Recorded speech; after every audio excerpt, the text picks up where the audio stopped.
quite a cigar, Mr. Potter. You like it? I'll send you a box.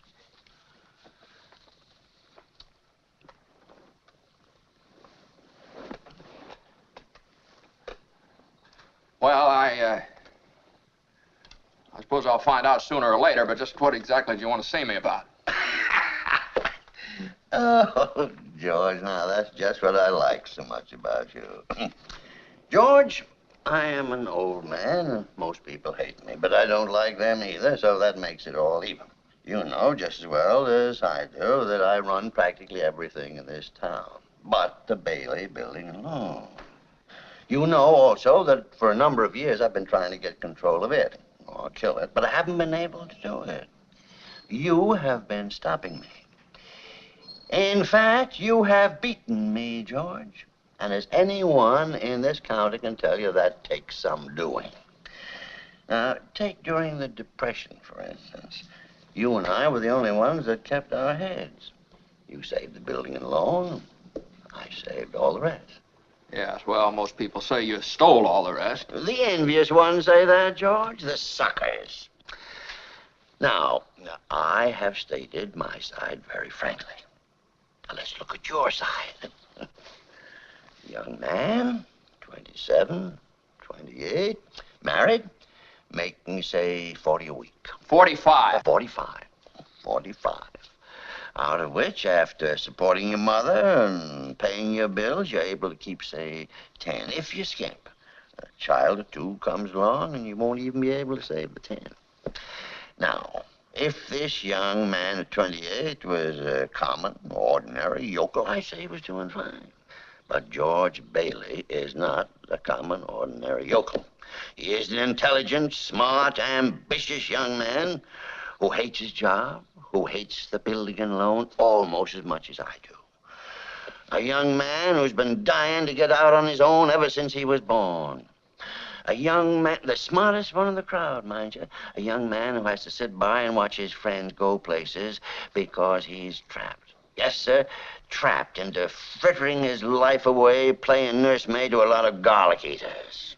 Do I paint a correct picture, or do I exaggerate?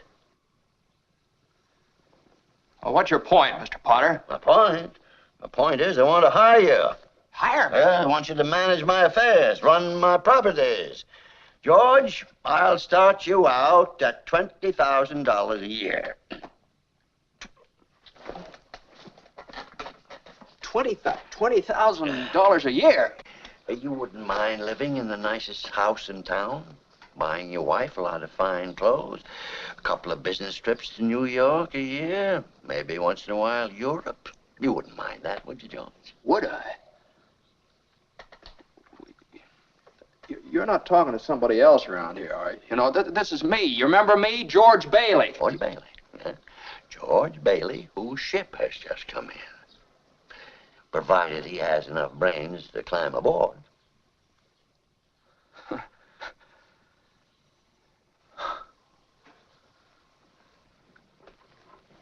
mackerel. Well, how about the building and loan? Oh, confound it, man. Are you afraid of success?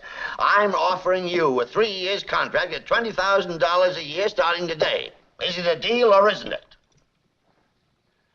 Well, Mr. Potter, I know I ought to jump at the chance, but I wonder if it'd be possible for you to give me 24 hours to think it over. Sure. You go on home and talk about it to your wife. I'd like to do that. Yeah, then in the meantime, I'll draw up the papers. All right, sir. Okay, George? Okay, Mr. Potter.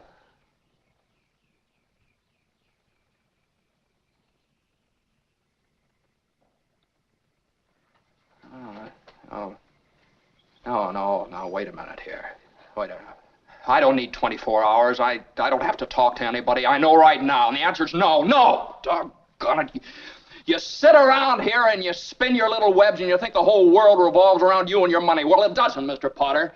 In the whole vast configuration of things, I'd say you were nothing but a scurvy little spider. And that goes for you, too. And it goes for you, too.